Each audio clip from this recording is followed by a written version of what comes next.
Welcome to Total Retail Talks, your podcast channel for retail knowledge.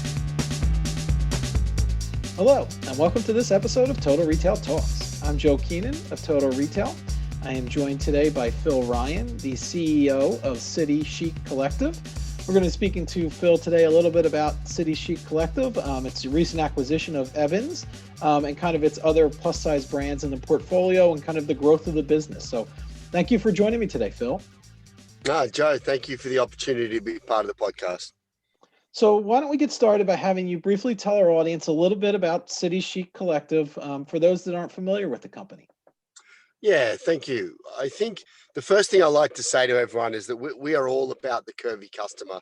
Plus, or curvy as we call it, is not a sidebar for us or a market acquisition strategy. It's core to who we are. Our vision as our collective is to lead a world of curves. And what that gives us is real focus on our customer. And we make sure everything is about her and what fits for her and what's right for her. And it's really served me well over the sort of 15 years I've been doing it. We started in 2006 and we had just a few stores on the east coast of Australia. And at that stage, our vision was to be the global plus size fashion destination, which was quite ambitious, I guess, for someone with just a few stores on the east coast. But we saw an opportunity in the market and we really ran at it. And it's been, really successful for us so far. We're Australian, as I sort of said there. We're based in Sydney, Australia, and are proudly an Australian business. We're listed on the stock exchange and have 100 stores here in our home market. So we still do have a retail presence, but over 75% of our business globally is online. We've traded with many of the big US retailers, Macy's, Nordstrom's, both physical stores and online, and continue that partnership. Also with some new format retailers like Stitch Fix or Dia & Co or Gwinny B. We've really tried to get our product out to as many places as we can to really help us lead a world of curves. We acquired Hips and Curves in America in 2018 and Avenue out of bankruptcy in 2019 to really grow our US customer base. And that growth has been a real focus for us. Yeah, that's a great overview of the business. And I'm going to get into some of those points that you just talked about. How about from a personal perspective, Phil? You mentioned you were there and when the company got started. Tell us a little bit about your career. Did you have a background in retail? What kind of brought you into this world of fashion and retail? Well, my mum and dad, when I was growing up in the 80s, had a big business. We manufactured, we had 30 stores in Australia and we wholesaled all around Australia, had offices in every city. So, I grew up on a cutting table, so to speak. My background is very much making garments. And when people ask me, Joe, I would tell people I make dresses for a living. And I've really tried to keep that type of trader mentality. How do we produce something at a price that we can sell at a good price up? And that background in manufacturing garments and retailing across all the spectrum, obviously being a family business, I got exposed to a little bit of everything. Really is how I got into it. And it's who I am in so many ways. Yeah, provides a great background and context for now the businesses that you run, the brands that you run, which leads me into my next question in terms of, City Chic Collective, as I mentioned, recently announced the acquisition of Evans. It's joining some of the other plus size brands in its portfolio, which you mentioned, Avenue, a US-based brand that you acquired in 2019, Hips and Curves, another brand here in the US. So tell us a little bit about specifically to the Evans acquisition. What was attractive about that brand and how it kind of fits with your other brands in the City Chic Collective umbrella? Yeah, fantastic question, Joe. When I started in 2006 with that idea, we were always looking at businesses like Avenue and like Evans around the world going, wow, these guys understand this market. They've really got it going on and are great brands. And Evans really is the most recognized brand in the curvy plus size world in the UK. It has over 100 years history. It's the real market leader in that space. And from my view, when the opportunity came up to get the business, when Arcadia, the parent company, went under, we pursued it very, very hard. For us, not only does it give us a great brand, but it's a great brand in a geography that we currently don't have any really strong presence in. We have a few wholesale partners, but nothing major in that market. And the traffic that's associated and the loyalty that comes with Evans is phenomenal, given where the brand's at. And I think it was just really timing. We were in the right spot. We had the capital, obviously, to do it, but we're able to react very quickly and overlay our business process to get that customer base the kind of product it needs.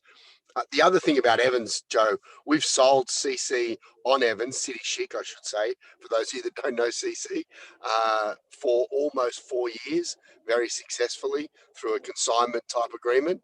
And I'm aware of all their management. I knew all the team. I was very familiar with not just the external facing brands, but because we partnered with them for so long, I understood the brand, and the opportunity to be able to help those customers is fantastic. Yeah, that's a great point, and it kind of makes it for an easier transition, I would imagine. One, you're familiar with the product, you've been selling it via the City Chic sites, and then as you noted, you're familiar with the management team, the people. It makes that acquisition and transition a little easier, I would imagine. Not just easier, Joe. We were able to do it with very light touch, is probably how we got the deal done. We basically check the traffic and the revenue on an analytics platform, and legal DD aside, obviously you have to tie all that up. But from a commercial view, I've been doing due diligence on this business since 2006. So I felt very comfortable with what it was, what its position in the market was, who it spoke to, how it spoke, and how loyal that lady was. So when the opportunity came up, we didn't have prolonged due diligence or worrying, and we acted inside a month to get the deal done. Yeah, that's great. So one of the ways that we want I'm going to talk a little bit about kind of gaining market share in this plus size apparel market. You mentioned that's who your customer is. You want to serve that customer. One of the ways that you've gone about this, obviously, is through acquisition, but there's probably other ways that you're trying to, you know, uncover new customers in that market, gain them, customer acquisition, in addition to retaining your loyal customers.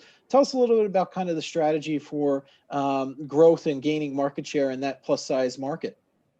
Yeah, look, Joe, I think the first thing you mention when you talk about acquisition is the breadth of your assortment and the kind of lifestyles you go into, and that we try and offer a product mix to as many people as we possibly can. Prior to the Evans mix, we would do 900 styles a month. And we do from conservative through to high fashion. We have like 6 brands, and I'll discuss them in a moment. Yeah. But we really offer this huge breadth of assortment, and what that does is means we can target all different people and get them to our sites to look at what we believe will be relevant for them. You mentioned acquisition. It has been very successful. Avenue, out of bankruptcy in 2019, has been a great addition to our not only brand portfolio but customer portfolio. But on top of acquisition, we do the normal traditional digital marketing, excuse me. We also do a lot of social and retargeting, and ways to do that. All the things your traditional retailers do. We use a lot of social and influencer. Is something that's very strong in this plus community. We have our own community called Your World of Curves, where we try and talk about our brands and who they are, and we really try and build not just, hey, buy our product, but hey, be part of this curvy community. We use marketplaces anywhere and everywhere we can to get our brands out to the customer. So be it a Macy's or be it a Zalando in Europe, be it Nordstrom's, be it Co-Edition, these new up and coming marketplaces, it's about getting your product out in front of people. And really what we've just started is even direct mail to some of the customers that were either old store customers for Avenue or people that we believe we can acquire that way. So at a headline, in order to really continue to grow our acquisition, we don't want to hedge our bets on one channel. We're really doing everything we can to try and believe this huge breadth of assortment can get to as many people as we can. Yeah. I have two follow-ups on that, Phil. One related to you mentioned the breadth of assortment, and supply chain, and the strains that it potentially places on manufacturing supply chain, getting that product to the right places at the right times. Tell us a little bit about how you deal with that first. Look, you have to take the last 12 months out of the equation. I think it's been a very different time. From my point of view, I've had a historical relationship through Asia with a good, strong factory base, and we have an agent that works very closely with us as a sourcing person who can get cloths and get patterns and does all of that work for our team. From my view, given my understanding of production, what we do when we design is we use our shapes and our cloths very well across many options, because as you know, the problem with breadth is the volumes can be very low, especially for a digital business. People want that breadth of assortment. And my background in manufacturing allows me to help our merchant team, not just design something that's not going to work from a production view, but actually think, if I need to produce something at a price and then, get smaller volumes, this is the way to do it. Most of it's through China or that area which we're really looking at. The Evans business has a lot more diversified supply chain through some parts in Europe. However, that's very new for us. But really, it's about thinking about your design around how you can produce the many options around cloth, around shape, without while still offering our customer different lifestyles. It's the challenge, and I think as all new retailers who are online only, especially in that sort of mid level, you can't produce 10,000 garments. You have to produce 500 to 1,000 per style, and that then it's a lot more challenging to get the kind of quality at the price you require. Yeah. What we found is a real sweet spot where we leverage our entire collective's production to deliver those kind of volumes at the price we want. And it probably at the speed you want to, as the production cycles and the fashion trends speed up. You need that production capability in quick order as well. The second Yes. question I had was in relation to you talked about kind of speaking the different marketing channels that you're engaging, you're connecting and communicating with your customers in.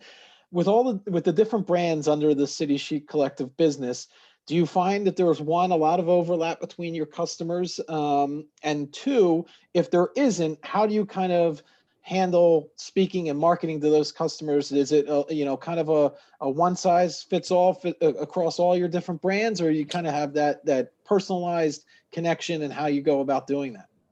Good question. The first one I'll answer around the overlap of customers across some brands. Like our hips and curves lady would shop most other places, because we go from your more playwear to your more everyday intimates, and that customer is across a lot of brands. The Avenue lady is a little more probably conservative in the way she dresses, whereas CC is more trend and more fashion focused. And sometimes that lady just feels like being a little more fashion. And what we try and do is give her the opportunity to look at any assortment and all assortment and see how she feels. The behaviours I've observed over the last 15 years never cease to amaze me, of who will buy what and how they'll buy it. But without a doubt, there is some overlap. But we try and really have a main banner brand in each country, that like Avenue in America, it'll be Evans in the UK and City Chic in Australia, because they have the traffic. So in order, rather than splitting the traffic around many places, and now what that throws up, as you outlined, is, well, how do you then be different things in one place? It's quite amazing that we do target our emails. Who goes what do they look at on the website? How do we try and put the best product we think will be right for her in front of her? Our tech team have some great sort of advances to try and personalize not just the email but the experience when on site. However, really, the behaviors I've observed is she looks at the product she likes. And Mhm. it's not our job to sort of tell her what she likes. It's our job to provide her the choice and the options in what she can choose. The thing you have to really be careful of is keeping your brand identity while doing that. And that's something we have a team of people here that are focused on in Australia and the US, because you can't lose what you stand for, but you need to offer her so much in the digital world. Unlike a store, where you would have to have so many coat hangers, in a digital business, you can put up as many things as you can sort of get on the site, pretty much. And it's Mhm. just, how do you not dilute the brand or what the banner will stand for? And we're really focusing on that world of curves, focusing on that idea of a social plus community that can be across all ages, all demographics, to try and bring everything together and talk about that in one place.